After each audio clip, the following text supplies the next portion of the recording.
Morning, everybody. Sorry, I was having some technical difficulties trying to get on this morning. How's everybody doing? Hopefully, everybody has power.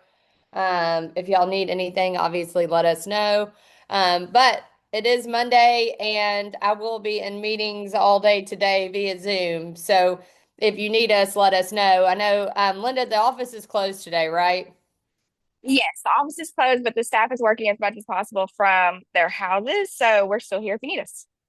Thank you for that. And then we will give y'all an update tomorrow, just as we go through with all the weather and if we're going to be open. I don't see us being open, but I'll let you know. All right. Today is value squared, and I want to hit on negotiations. So, did everybody see? I posted in our Facebook group that Chris Voss never, oh, that's my new podcast that's about to roll out. Chris Voss would never split the difference. He is doing a course tomorrow, and it's free. And I would encourage y'all to get on. And this has everything to do with negotiating and sharpening your negotiation skills. So I was actually talking about this yesterday to Scott. In our listing presentation, we don't really talk about negotiating. I don't know if anybody currently has that in theirs, but I was like, why did we not talk about all the different types of negotiating that we do and the skill set around that? So, a great book, Never Split the Difference. It's an awesome book. And then, like I said, they are also doing a free session tomorrow on negotiating. But back to where we are in terms of value squared. Obviously, we talked about the flow of a listing presentation and why it's important to lead with intelligent guide to pricing. We want to talk about marketing. We want to talk about how we stage so that we can get the most money out of the home. And at every point in the presentation, you need to make sure you're tying it back to a dollar amount. So, because you do it this way, we can get you this, or because you do it this way, we can save you that. So understand that it needs to have a number beside it so that you can actually bring that concept to life and reality for them so they understand what's in it for me. So want to talk about more about negotiating the contract and why I think y'all should start adding this to your listing presentations. There's several points, obviously, of negotiation that are done prior to us even getting the agreement signed. Negotiating with the client on, what we think that the market value is, right? So we have that. And then we've got to win them over and get them to sign with us, right?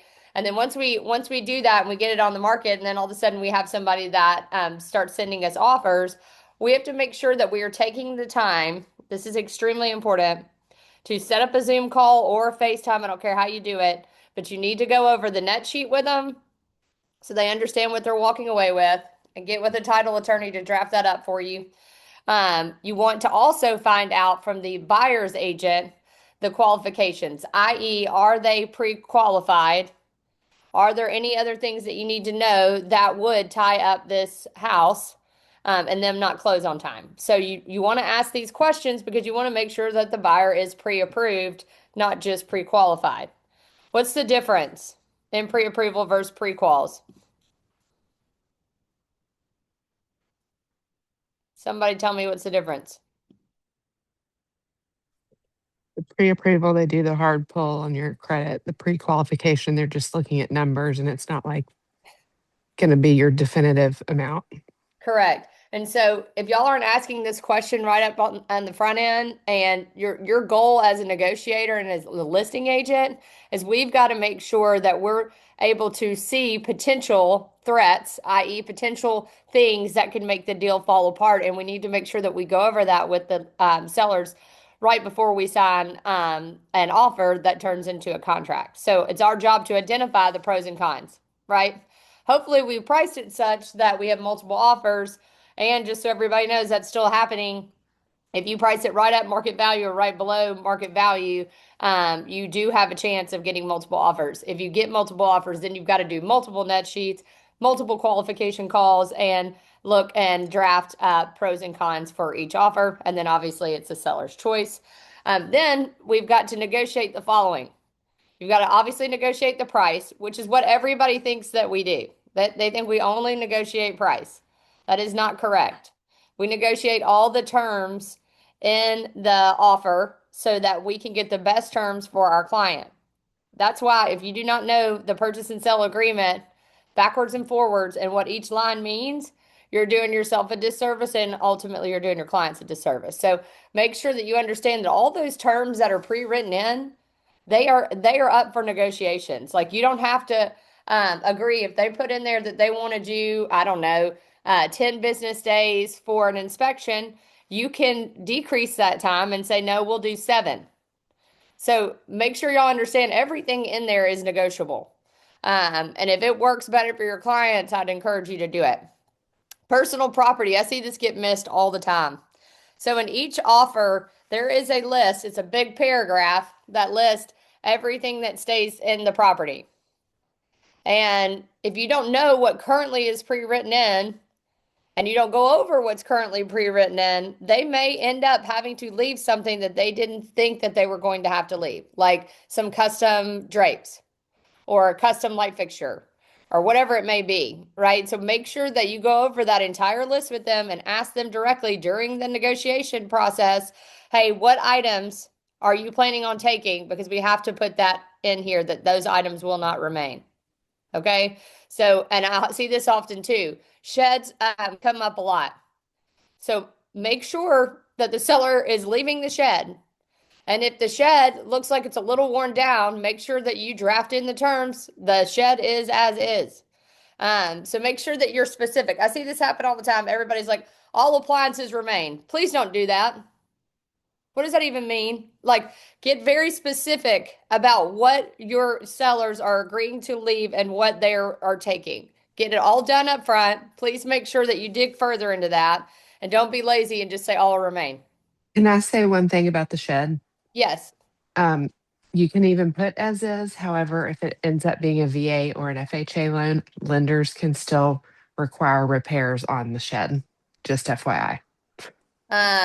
Yeah, I mean, things like that. I would just, the more that y'all can button it up front, and then Molly, to your point, if it's a VA, FHA, you need to go ahead and talk to the buyers about that right up front. So some of these things y'all are going to learn as you go, but I would encourage you to make sure everything is reviewed up front. So what I see all the time is the reason why sellers or buyers do not like their agents and they think they don't do a good job. It's because of missed expectations. So make sure that you go over every single thing because all of this matters in terms of terms and personal properties, etc. Another thing that's currently in, I don't know about Mississippi, in Tennessee, cosmetic repairs is not up for grabs in inspection period. So if your folks do not like the carpet, you better get that off the price right out of the beginning, specifically if you're working with a buyer.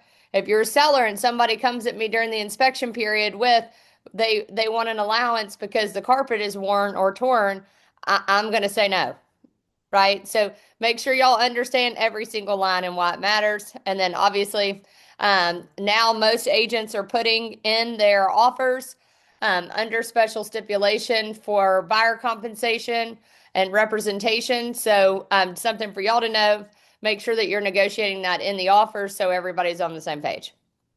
Due diligence time, if I'm working with the seller, I'm going to shorten that if I can, if they want me to, i.e. in the inspection period and whatnot. In terms of who holds the escrow, not escrow money, what am I trying to say? Earnest money. Who holds the earnest money? I want to make sure I negotiate all of that and how much. And then we already talked about inspections and repair requests. This is where most deals fall apart because we don't tell the sellers up front that they're going to ask for all the things during the inspection period. We don't have to agree to all the things, but instead of them getting their feelings hurt that somebody's coming at them with a 40-page summary of all the things that are wrong with their house, you might as well just tell them right up front, they're going to have a generalist come out here and look at your house. And they are going to ding every single thing as a generalist would as an inspector to cover their tail and make sure the buyers have all of the information at hand. And then they are going to send us over probably a sizable list.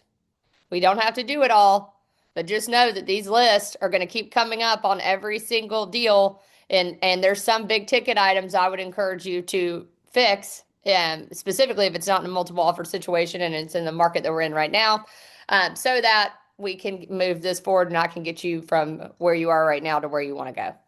And then obviously meeting milestones on contingency calendar. I see this happen all the time. This is a rookie mistake. Understand that you're dealing with a contract. This is somebody's most important asset. Make sure you use your calendar, understand the time frames. My advice is always get all of the things done up front so that you get all the expectations met up front. And that way you performed your part in the deal. And then that way towards the end, it's just making sure that everything's set up for their move. The title companies where they need to be, and we're just moving forward. Any questions about this? I don't think we sit on this enough. I don't even think we talk about this with our sellers enough. I know my team has not, which I said this yesterday. I think I'm going to add this to the listing presentation. Thoughts?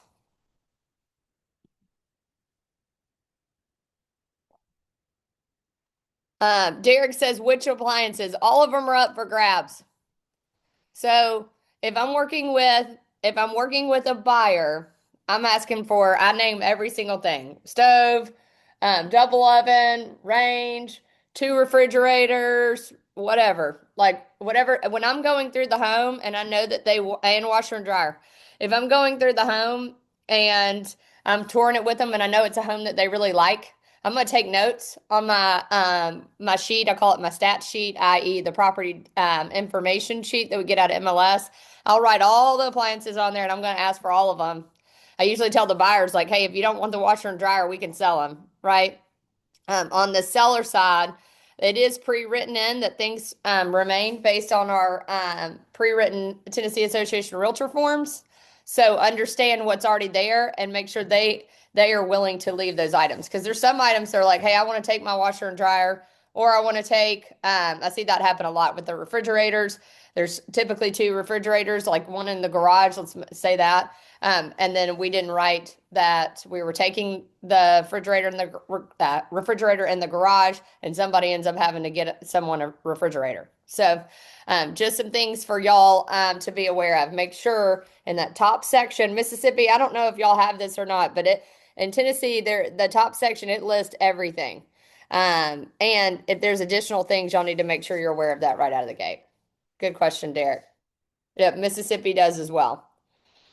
So y'all, please, I'm begging you, if you want to do more deals, read these purchase and sales agreements line by line, understand how they're written, but also understand that you can negotiate any of that and you can negotiate the terms. Understand who you're representing and make sure that you're buttoning it up on the front end, putting those expectations in place on the front end so that everybody's happy on the back end.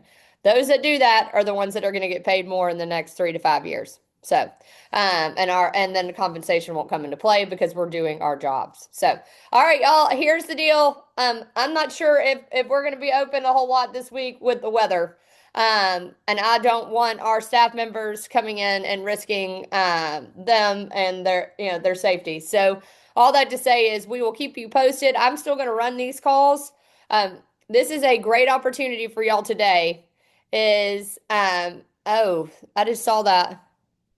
Oh, that's not good. Okay, I will definitely do that, Rexanne. We'll definitely keep Becky, and y'all, Oxford got hit hard. Nashville also got hit hard. So did Murfreesboro. So all that to say, check on your people. Please make sure that you're calling your sphere of influence, your past clients, really anybody. Just send in a text and let them know that you're thinking of them. If there's anything you can do to get to them, I don't know. I think everything is kind of shut down in Oxford, but we will definitely keep them in our prayers, and hopefully the power will be restored there. So, all right, everybody, y'all make it a good one. Let me know if I can do anything for you.